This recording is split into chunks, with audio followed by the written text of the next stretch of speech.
Bonjour à tous, Olivier Daigneault, podiatre chez ABC Clinique Santé. Je présente mon collègue. Yes, Hugo Bilodeau, chiropraticien chez ABC Clinique Santé également. Donc aujourd'hui, une petite capsule, un petit segment là, sur les obliquités pelviennes. Les inégalités de longueur de membres, c'est souvent des choses qui vont s'entrecouper entre elles. C'est un petit peu différent, mais on ne rentrera pas trop dans la technicalité de ça. Donc, on va commencer sans plus tarder avec les motifs de consultation. Donc, les gens qui ont ça, pourquoi est-ce qu'ils nous consultent? Donc, en général, on va parler d'une douleur souvent unilatérale, donc des douleurs qui vont aller d'un seul côté de la colonne. Fait que ça peut être dans le bas du dos, ça peut être au niveau de la hanche, au niveau du genou, au niveau du pied. Puis, on va voir souvent des diagnostics avec ça. Au niveau chiropratique, donc des irritations sacro-iliaques. Donc, qu'est-ce qu'on dit quand on dit sacro-iliaque? On parle vraiment de l'articulation qu'on a ici entre le sacrum et l'os iliaque qui va venir être irrité un petit peu avec le temps à cause d'une mauvaise mise en charge. Il peut y avoir également des irritations facétaires, donc des problèmes au niveau des articulations des dernières vertèbres au niveau lombaire. Et on peut aussi évidemment avoir des problèmes avec le temps là, qui vont se développer au niveau des disques à ce niveau-là. Il y a aussi des problèmes de pied, donc je laisse notre podiatre nous parler de ça. Effectivement, au niveau des pieds, ce qu'on va remarquer beaucoup des fois, juste au niveau dermatologique, fait qu'au niveau des signes de la peau, on peut voir des fois de la corne vraiment se former, exemple sur un talon et non sur l'autre côté, ou même dans la portion aussi avant du pied, fait qu'il y a des signes comme ça qu'on va remarquer puis évaluer. Mais par la suite aussi, évidemment, il y a des douleurs internes au niveau du pied, on parle souvent dans le talon, évidemment, vu que ça vient porter des fois une certaine surcharge. On parle de fasciite plantaire, avec une atteinte au fascia. On parle aussi des fois de bursite au niveau du talon.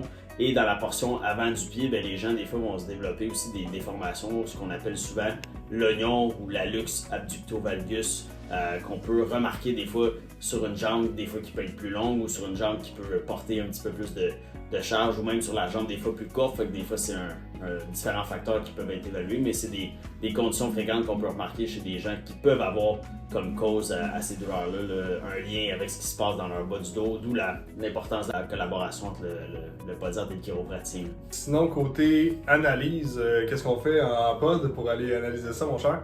Plein de choses qu'on peut faire. Évidemment, la première chose qu'on regarde, nous, c'est dans ce qu'on appelle notre examen biomécanique. Fait qu'on va aller regarder, évidemment, les mouvements au niveau du membre inférieur de toute la jambe. Fait que des fois, on va remarquer qu'il y a une limitation au niveau des rotations des hanches, ou des fois, on va remarquer au niveau du positionnement du genou, il peut y avoir un genou un peu plus vers l'intérieur, un autre qui est un petit peu plus vers l'extérieur. Et même au niveau de l'alignement du pied, quand on regarde les mobilités, tout ça, des restrictions de certaines articulations. Et surtout, des fois, ce qu'on va remarquer qui est le plus fréquent, c'est que des fois, les gens peuvent avoir un pied qui s'affaisse un petit peu plus que l'autre. Fait que des fois, un pied un peu plus creux et un autre un peu plus plat. Fait que déjà là, ça me donne un signe que peut-être les pieds ont compensé pour le dos, peut-être le dos compense pour le pied. Fait que là, c'est là que c'est important de faire le lien avec les radiographies. Exact. Parlant de radiographie, c'est quelque chose qu'on a ici à la clinique. Donc, radiographie numérique sur place, on peut les prendre, on peut les analyser directement ici. Des radios qu'on va prendre souvent pour aller diagnostiquer ça, c'est une vue donc de face, donc une vue qui va aller regarder au niveau de la colonne lombaire. On peut aussi faire une vue qu'on appelle la vue de Ferguson, donc une vue un petit peu plus spéciale, un petit peu plus spécialisée là, pour aller voir au niveau de l'angle du sacrum, donc s'assurer est-ce que notre sacrum est incliné ou est-ce que notre sacrum est droit dans le plan frontal. Donc c'est vraiment cet os-là ici qu'on veut aller vérifier. Donc, s'il est droit, on est content. S'il est un petit peu plus croche, c'est là qu'on va l'adresser en chiropratique avec le podiatre. On peut également aussi inclure les physiothérapeutes pour faire une bonne rééducation, une bonne réhabilitation à ce niveau-là. Puis, il y a des signes cliniques qu'on va faire avec des examens en chiropratique, des examens orthopédiques pour aller voir justement est-ce qu'on a de l'irritation au niveau des articulations sacro-iliaques, comme je mentionnais tantôt, ou des irritations au niveau des facettes. Donc, c'est tous des tests qu'on peut aller faire pour aller cibler la bonne structure qui est irritée par le problème souvent qui part d'une jambe plus courte que l'autre. Puis nous, après ça, suite à l'examen chiropratique, des fois, les gens viennent nous voir en podiatrie pour nous dire que justement, ils ont une jambe plus courte que l'autre. Pour nous, des fois, c'est difficile d'avoir une mesure quantitative de tout ça. C'est pour ça que c'est important de prendre des radiographies. On peut prescrire, nous, de temps en temps, des scanographies qu'on appelle. Ça, des fois, les gens arrivent avec ces imageries-là ici directement en clinique.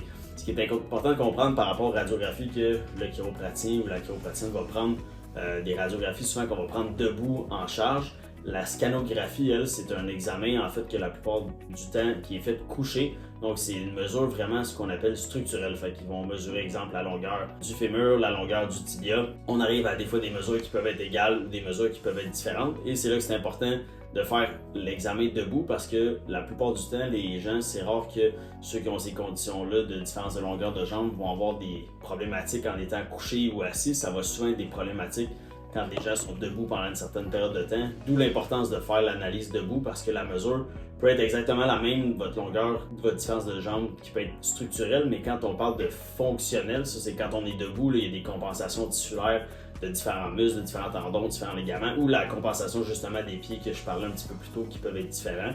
Donc, on peut avoir des différences de longueur de jambe structurelles, on peut en avoir une qui est fonctionnelle, on peut avoir une combinaison des deux, d'où l'importance d'avoir une évaluation conjointe par plusieurs professionnels et des imageries des fois diverses qui peuvent nous amener différentes mesures, mais après ça, on prend un portrait d'ensemble de toutes ces mesures-là et on essaie de prendre la meilleure décision clinique en fonction des symptômes. La différence de jambe fonctionnelle va souvent partir d'un problème structurel, mais quand même, il y en a qui vont très très bien compenser. C'est pour ça qu'il n'y a pas un cas qui est pareil, il faut toujours être plusieurs à regarder ça. Donc le podiatre, le chiro et le physio quand il y a besoin de rehab aussi qui va être intégré.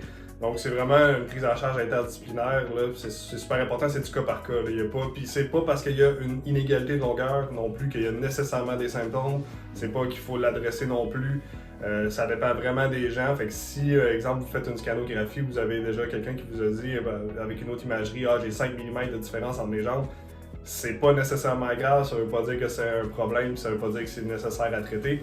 Fait que c'est vraiment important là, de bien prendre en charge ce genre de situation-là, puis de pas surtraiter non plus ce genre de cas-là. Puis en termes de plan de traitement, justement, c'est ça qu'on disait. Là, nous, en chiropratique, on va surtout aller adresser les troubles de mobilité. Donc, souvent, il va y avoir des petites compensations, donc des troubles de mobilité au niveau des articulations.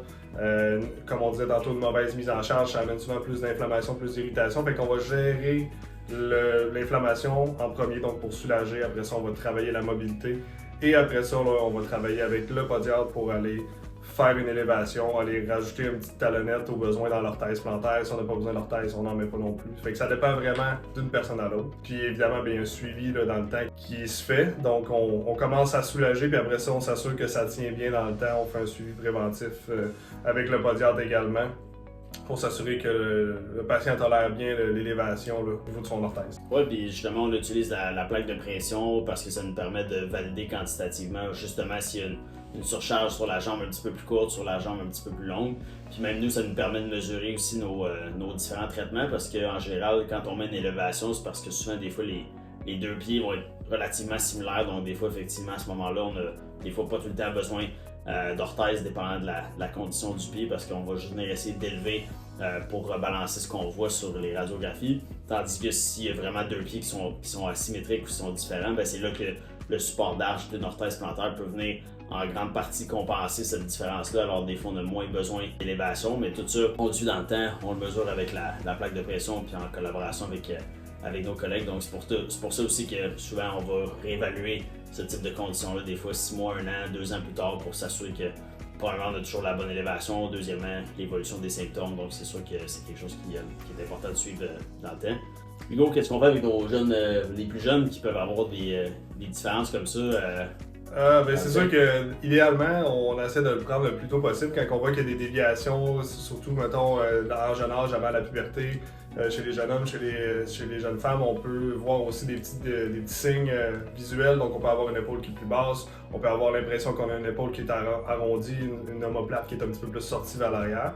Fait que ça, c'est toutes des choses qu'on peut prendre, qu'on peut vérifier en bas âge. Puis c'est sûr que plus on le prend tôt, plus on a des chances de ramener la croissance osseuse aussi qui va se faire idéalement lors de la puberté, là, qui va se faire un petit peu plus au neutre. C'est un sujet qui est très très large, là, mais si jamais vous avez des questions, l'important c'est de consulter, puis de consulter des gens qui sont qualifiés pour faire ce genre de prise en charge-là. Puis si vous avez des questions, vous pouvez toujours nous contacter directement sur nos pages, sur nos différentes pages ou en appelant directement à la clinique. Merci Hugo, bien résumé. Yes. Merci. Bonne journée.